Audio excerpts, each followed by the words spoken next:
il y a des moments dans la vie qui nous ébranlent non pas à cause du chaos qu'ils apportent, mais à cause de la lumière qu'ils éclairent en nous. Quelque chose qui était endormi, oublié, se réveille soudainement avec une force à laquelle on ne s'attendait pas. C'est ainsi que j'ai vraiment appris à connaître la vision islamique du jour du jugement. J'ai parlé avec des chefs spirituels de toutes les traditions, étudié avec des sages, écouté des enseignants, des rabbins, des moines et des philosophes. Mais lorsqu'un érudit musulman m'a expliqué la signification de Yawm al-Qiyamah, quelque chose en moi a changé. Ce n'était pas la peur. Ce n'était pas de la pression. C'était une clarté inattendue, comme si un brouillard se dissipait sous mes yeux. Je lui ai demandé, que dit cette croyance sur ce dernier jour? La réponse que j'ai reçue a été si profonde qu'elle a résonné en moi longtemps après la fin de la conversation. Il a dit, ce jour-là, chaque âme sera seule. Elle ne sera pas jugée sur les titres, la fortune, le pouvoir ou la renommée, mais sur la pureté des intentions, sur la sincérité et sur la bonté stockée dans le cœur. Cela m'a frappé comme un éclair. Nous vivons dans un monde où les gens sont jugés sur ce qu'ils semblent être et non sur ce qu'ils sont réellement. Mais l'islam coupe toutes les illusions, supprime les masques, les positions, les poses. Tout ce qui reste, c'est la vérité nue du caractère de chacun. Ce qui m'a le plus impressionné, ce n'est pas l'idée de responsabilité où toutes les grandes religions en parlent. C'était la beauté, la justice, l'équilibre et la miséricorde qui entourent cette description. En islam, le jour du jugement n'est pas seulement un moment de peur. C'est le jour où la justice se révèle, où la compassion se manifeste, où même le plus petit geste de gentillesse, un sourire, un verre d'eau offert, une parole gentille peut élever une personne à des hauteurs inimaginables. J'ai demandé s'il était vrai que même les bonnes actions les plus insignifiantes seraient prises en compte. Il sourit et répondit, oui, jusqu'au poids d'une graine de moutarde. Pensez-y. Dans un monde où les gens oublient leur gentillesse dès qu'elle cesse de leur être utile, où les actes nobles passent souvent inaperçus, l'islam enseigne que rien de bon n'est perdu. Cela m'a profondément touché. Mais il ne s'est pas arrêté là. Il a dit quelque chose qui m'a fait me renverser sur ma chaise, silencieux, Dieu est plus miséricordieux qu'une mère avec son enfant. Ces mots sont restés dans ma tête pendant des jours. J'ai pensé à toutes les mères que je connaissais, des femmes qui renonceraient au sommeil, au confort et même à leur propre vie pour leurs enfants. Et puis j'ai imaginé que la miséricorde divine surpasse même cet amour. C'était humiliant. J'ai réalisé que peu importe ce que nous apprenons, peu importe ce que nous accomplissons, peu importe jusqu'où nous grimpons, il y aura toujours une plus grande vérité, une sagesse plus profonde, une dimension spirituelle qui nous rappelle, nous sommes fragiles, nous sommes humains, nous sommes responsables. Je lui ai demandé ce qui arriverait à ceux qui mènent une vie honnête, qui cherchent à être gentils, justes et compatissants. La réponse était simple, Dieu est juste. Il connaît chaque intention, chaque lutte, chaque larme versée en secret, chaque effort déployé lorsque personne ne le regardait. Ce jour ne sera injuste envers personne. Cette certitude d'une justice divine et absolue m'a ému car, soyons honnêtes, le monde est souvent cruel. Les gens peuvent nous blesser, ignorer notre valeur, déformer nos bonnes actions. Mais en islam, le jour du jugement est le moment où tous les comptes sont réglés. Où la vérité prévaut et où la sincérité brille plus que toute autre chose. Puis il a mentionné quelque chose qui m'a encore plus impressionné. Il a dit, ce jour-là, même les prophètes diront, ô Dieu, sauve-nous. L'ampleur de ce moment est écrasante. Mais parmi eux, le prophète Mahomet ne dira qu'une seule chose, ma communauté, ma communauté. Un leader qui pense à son peuple même au plus grand jour de la création. Quel exemple d'amour et de dévouement. Cela m'a touché aussi. J'ai appris que, pour les musulmans, le jour du jugement n'existe pas pour terrifier les fidèles. Cela sert à les inspirer, à les guider, à les élever. Pour leur rappeler que la vie est éphémère, mais que le bien est éternel. Et pour être honnête, ça a changé quelque chose en moi. J'ai commencé à me poser des questions, ai-je été assez reconnaissant? Ai-je suffisamment aidé? Ai-je mesuré mes mots? Ai-je utilisé mon influence pour répandre la gentillesse plutôt que la division? Quand on se rend compte que chaque action sera lourde, que rien ne sera oublié ou ignoré, on commence à marcher différemment. Nous parlons différemment. Nous pensons différemment. Cette idée ne m'a pas rebuté. Au contraire, cela m'a rapproché. Par réflexion, par humilité, par compréhension des raisons pour lesquelles des milliards de personnes trouvent la paix dans l'islam. Plus j'apprenais, plus je ressentais du respect pour cette foi. L'islam enseigne que la vie n'est pas le chaos. Ce n'est pas une coïncidence. C'est un procès conçu avec un but, de la miséricorde et de la justice. Et ce jour, le jour du jugement, n'est pas la fin. C'est le début d'une plus grande vérité. Puis-je dire quelque chose?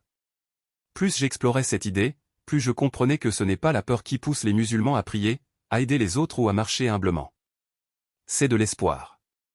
C'est l'amour. C'est la foi en un Créateur miséricordieux, qui voit leur lutte, comprend leur cœur et récompense leur sincérité. J'ai quitté cette conversation pas effrayé, mais éclairé. Pas secoué, mais réveillé. Pas confus, mais réconforté. Le jour du jugement en islam n'est pas seulement un avertissement. C'est un rappel. Un rappel que nous avons été créés avec un but. Que chaque bonne action compte. Cette justice triomphera toujours. Cette miséricorde sera toujours plus grande que la peur. Et je termine par ceci, si le monde comprenait vraiment la profondeur, la justice, la beauté et la miséricorde des enseignements islamiques à propos de cette journée, je crois que les cœurs s'adouciraient, que les communautés s'uniraient et que l'humanité marcherait avec plus de compassion, de vérité et d'humilité. Quand j'ai quitté cette première conversation sur le jour du jugement en islam, j'ai pensé que les idées allaient se dissiper avec le temps. Mais c'est le contraire qui s'est produit. Ils sont devenus plus clairs, plus profonds, presque comme si le message me suivait partout où j'allais. Je me suis réveillé le lendemain en pensant à la responsabilité, à la miséricorde, au poids des plus petites actions. La vie politique m'a appris de nombreuses leçons, certaines inspirantes, d'autres douloureuses, mais peu de choses m'ont fait réfléchir aussi intensément que la perspective islamique sur la responsabilité finale devant le Créateur. Quelques jours plus tard, j'ai rencontré un autre érudit musulman, un homme âgé avec un sourire serein, une présence calme et des yeux pleins de paix. Il m'a dit qu'il avait entendu parler de mon intérêt et qu'il voulait partager quelque chose de spécial. Si vous voulez comprendre le jour du jugement, dit-il, comprenez d'abord le cœur. J'ai demandé ce qu'il voulait dire par là. Il a répondu, parce que ce jour-là, les corps ne parleront pas, mais les cœurs parleront. Les intentions parleront. Cela m'a frappé comme un éclair. Nous vivons dans un monde qui juge les gens sur ce qu'ils semblent être et non sur ce qu'ils sont réellement. Mais l'islam renverse complètement cette logique. Le cœur devient la voix. Sincérité, le témoin. Et puis, il m'a récité un hadith, une parole du prophète Mahomet, les actions sont jugées par les intentions. Ces mots étaient plus profonds que je ne l'imaginais. J'ai réalisé que l'islam ne se concentre pas seulement sur ce que vous faites, mais aussi sur pourquoi vous le faites. Vous pouvez donner des millions à des œuvres caritatives, mais si votre cœur n'est pas sincère, cela ne signifiera pas grand-chose. Vous pouvez offrir un simple verre d'eau à quelqu'un qui fait preuve d'une véritable compassion, et cela peut surpasser des montagnes de bonnes actions. Cette perspective ne m'a pas seulement inspiré, elle m'a rendu humble. Le sage a poursuivi, le jour du jugement, on ne posera pas d'abord aux gens des questions sur la richesse ou le pouvoir. On leur demandera comment ils ont vécu, comment ils ont traité les autres, comment ils ont utilisé les bénédictions qui leur ont été données. J'ai fait une pause. En tant que leader, en tant qu'ancien président, cela m'a profondément touché.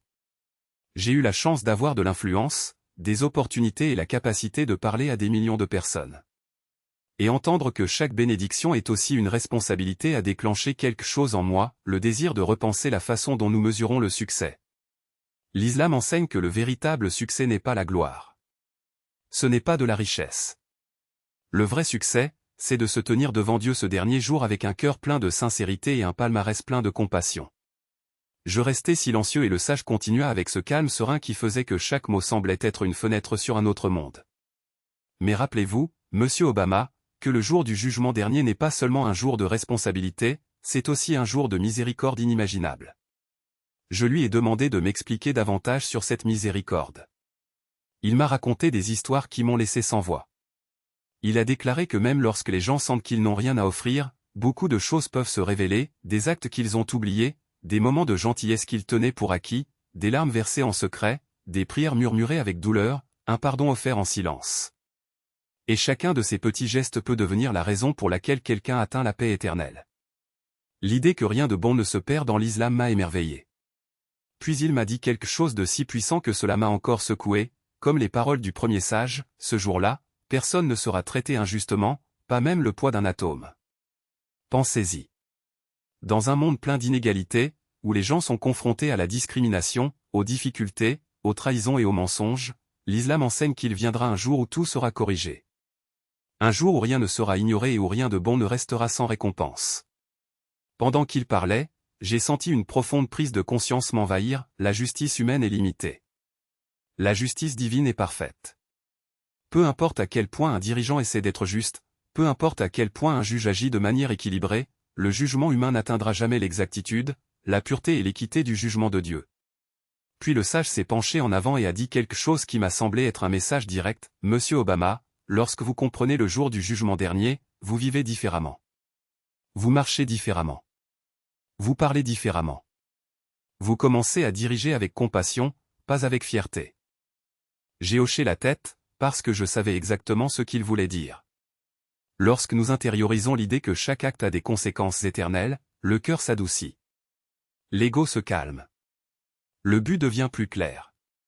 Puis il a partagé un verset du Coran qui m'a profondément touché, « Celui qui fait le bien, aussi petit soit-il, le verra. » J'avais déjà entendu ces mots auparavant, mais les entendre dans ce contexte, expliqués avec tant de gentillesse, de spiritualité et de sagesse, était différent. Je me suis dit, et si le monde vivait selon cette idée? Et si les gens croyaient vraiment que chaque bonne action compte, même la plus petite? Quel genre de monde créerions-nous? Peut-être que nous souririons davantage, aiderions davantage, écouterions davantage, guéririons davantage. Parce que lorsque vous réalisez que rien de bon ne se perd dans le vent, vous commencez à en offrir davantage. Le sage poursuivit, et quiconque ne fait aucun mal, aussi petit soit-il, le verra aussi. Mais s'il se repent, s'il change, s'il se tourne vers Allah, sa miséricorde peut effacer les montagnes. Cet équilibre entre responsabilité et miséricorde me paraissait incroyablement beau. L'islam ne vous emprisonne pas dans vos erreurs.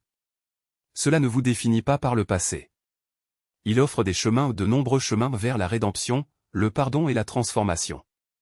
Et c'est pour cela, j'ai réalisé, que les musulmans s'accrochent si fermement à l'espoir. Je me suis tourné vers lui et lui ai demandé, « Vous parlez de cette journée avec une telle paix. Les gens n'en ont-ils pas peur ?» Il a souri chaleureusement et a répondu, « Nous n'avons pas peur, Monsieur Obama. Nous en sommes conscients. Un croyant n'a pas peur de rencontrer Allah. Un croyant attend sa miséricorde. » Cette déclaration m'a calmé le cœur. Une foi où la responsabilité inspire la croissance, où la justice inspire l'équité, où la miséricorde inspire l'espoir. C'est une foi qui mérite d'être comprise, respectée et admirée. À la fin de notre conversation, il m'a laissé une dernière pensée, préparez-vous pour cette journée non pas avec peur, mais avec gentillesse, non avec anxiété, mais avec sincérité, non avec fierté, mais avec humilité. Car Allah voit chaque lutte, chaque effort, chaque pas que vous faites vers le bien. Cette nuit-là, pour la première fois depuis longtemps, je suis resté assis en silence, pas de discours, pas de caméra, pas de conseiller. Juste moi et mes pensées. J'ai réfléchi à ma vie, mes choix, mes paroles, mon influence. Et j'ai compris quelque chose de profond, le jour du jugement n'est pas seulement une croyance. C'est un miroir, un rappel, un guide, une boussole. Et en apprendre davantage ne m'a pas éloigné de l'islam, cela m'a rapproché encore plus de sa profondeur, de sa sagesse et de sa beauté.